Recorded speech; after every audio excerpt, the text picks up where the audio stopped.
Këtë të hënë, në Komisionin për Çështjet Ligjore, janë bërë disa ndryshime në projektligjin për dhënie amnistie, bazuar në problematikat që lindën nga zbatimi i ligjit për dhënie amnistie i vitit 2024, të lidhura me vonesën e arsyetimit të vendimeve dhe përrjedhoi me vonesën e marrjes formë të prerë.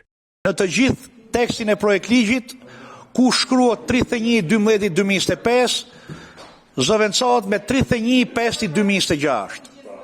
Dhe të reflektohen dakordësitë që kishin për nenin 2, saktësimin tek neni 6 dhe hedhim votim në tërësi projektligjin. Kush është dakord në tërësi me projektligjin?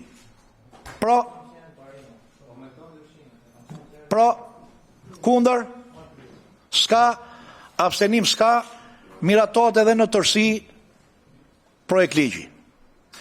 Tani të bëhet gati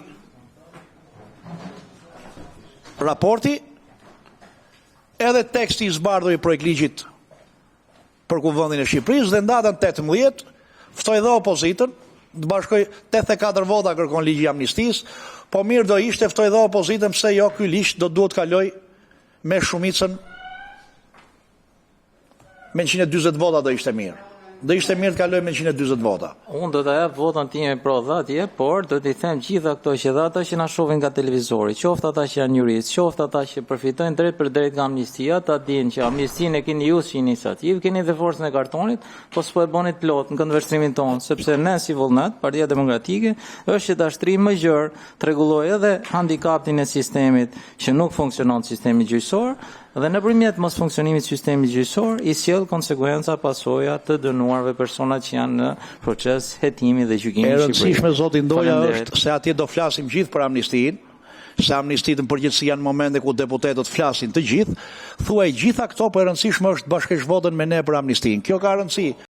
Pavarësisht përpjekjeve pozitive të shumicës së anëtarëve në Komisionin për Çështjet Ligjore, mënyra se si u riformulua neni 2 përsëri nuk e zgjidh problemin. Kjo për shkak se vendimi është i formës së prerë me shpalljen e tij, pavarësisht arsyetimit, vetëm në rastin e vendimeve të gjykatës së apelit. Një formulim që do zgjidhte problemin në shkallë të parë dhe do ishte në përputhje me vullnetin e shumicës së anëtarëve të Komisionit për Çështjet Ligjore, që votuan këtë të hënë pro këtij ndryshimi, do të ishte si vion. I dënuar konsiderohet: A. Personi i dënuar nga gjykatat e shkallës së parë të juridiksionit të përgjithshëm dhe gjykatat e shkallës së parë kundër korrupsionit dhe krimit të organizuar me vendim të shpallur deri në datën 31/5/2026, ndaj të cilit nuk është bërë ankim ose është hequr dorë nga e drejta e ankimit.